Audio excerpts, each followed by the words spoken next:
नमस्ते दोस्तों, कैसे हैं आप सब लोग। आशा करता हूँ आप सब अच्छे ही होंगे। चलिए दोस्तों, आज हम 4 धामों में से एक धाम द्वारकाधीश धाम के बारे में आपको बताने जा रहे हैं। वैसे दोस्तों, आपको इस वीडियो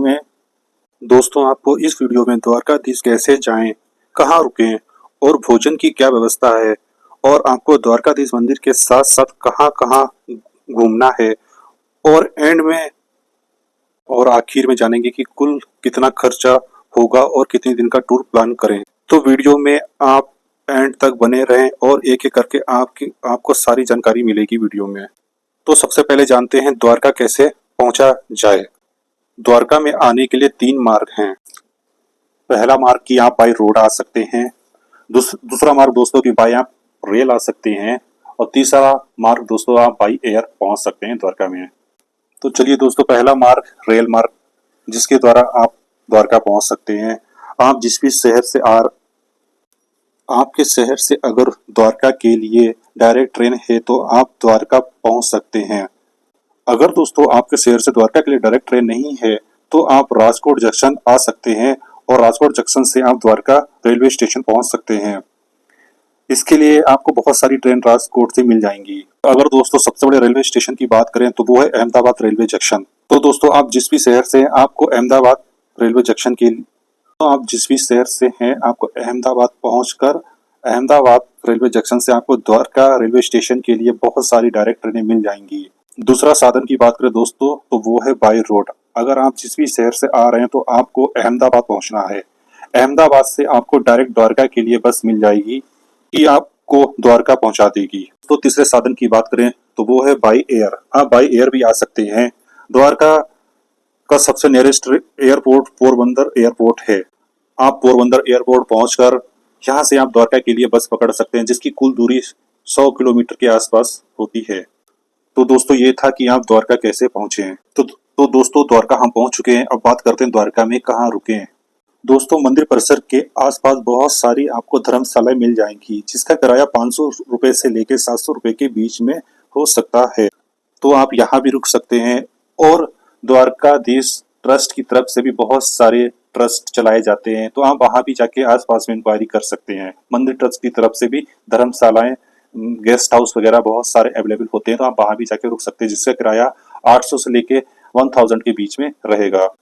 और बात करें प्राइवेट होटल्स की तो मंदिर परिसर के आसपास में आपको बहुत सारे प्राइवेट होटल मिल जाएंगे, जिसका किराया 800 रुपए से लेके 2000 और 2500 रुपए के आसपास आपको देखने को मिल जाएगा। तो आप तीनों में से कहीं भी आप रुक सकते हैं, जैसा आपको सूट करता है। तो दोस्तों रूम हमने ले लिया है और बात करते हैं अब दर्शन की। दोस्तों दर्शन करने से पहले आपको कुछ और चीज भी करनी होती है, चलिए वो जान लेते हैं। दोस्तों मंदिर परिसर के ठीक पीछे गोमती घाट बना हुआ है। गोमती घाट में आपको स्नान करना है और गोमती मैया की जय जयकार करनी है। गोमती घाट में स्नान करने के बाद आपको फिर दर्शन के लिए निकलना है वहां से। ऐसी मान्यता है कि अगर आप गोमती घाट में स्नान करके दर्शन करते हैं तो ही आपके दर्शन को पूर्ण माना जाता है। दोस्तों मंदिर परिसर के बाहर ही आपको लॉकर रूम मिल जाएगा, जो कि बिल्कुल निःशुल्क है। तो आप वहां पे अपना मोबाइल फोन जमा करा सकते हैं, और अंदर मोबाइल फोन ले जाना अलाउड नहीं है। तो कृपया आप जब भी दर्शन करने जाएं तो आप अपना फोन बाहर निःशुल्क जमा करा सकते हैं। तो दोस्तों आपने फोन जमा कराने के बाद में लाइन में लग जाना है और श्री कृष्ण का जाप करते हुए लाइन में आगे बढ़ते जाना है। दोस्तों कुछ ही देर में आपको दर्शन हो जाएंगे भगवान द्वारकाधीश के। मंदिर परिसर में और अनेक छोटे छोटे मंदिर हैं, जैसे कि भामा जी का मंदिर है, और आप वो उन सब मंदिर के भी दर्शन करके आनंद ले सकते हैं। चलिए हमने द्वारकाधीश भगवान के दर्शन कर लिए हैं, अब इसके बाद हमें क्या करना है। चलिए दोस्तों दर्शन हो गए हैं, बात करते हैं भोजन की। तो भोजन की क्या व्यवस्था है।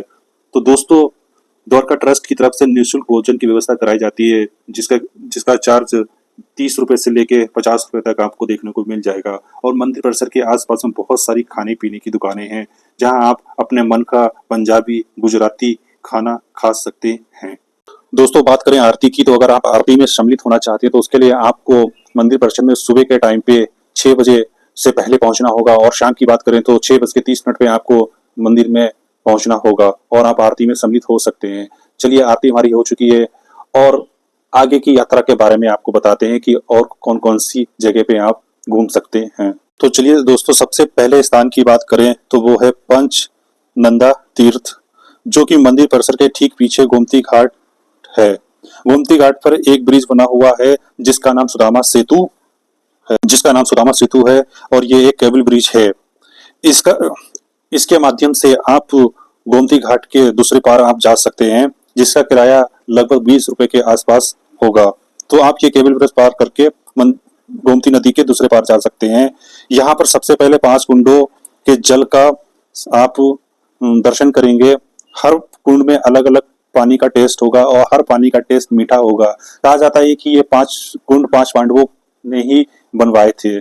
वहीं पर दोस्तों लक्ष्मी नारायण जी का मंदिर है, तो आप मंदिर में भी दर्शन कर सकते हैं और वहां पर कुछ देर आप समय भी व्यतीत कर सकते हैं। वापस आप उसी ब्रिज से मंदिर परिसर की ओर आ जाएंगे। चलिए दोस्तों, दूसरे टूर के बारे में आपको एक एक करके बताते हैं। दोस्तों, दूसरे स्थान पर घूमने के लिए आपका क्या माध्यम रहेगा और कितना खर्चा होगा, इसके बारे में आपको सारी जानकारी बता देते हैं। तो पहला माध्यम आप बस की बुकिंग कर सकते हैं पहले से, जिसका किराया 250 रुपए से लेकर 300 रुपए के बीच होगा और बस आपको मंदिर परिसर के आसपास से मिल जाएगी और वापस आपको उसी स्थान पे ड्रॉप कर देगी।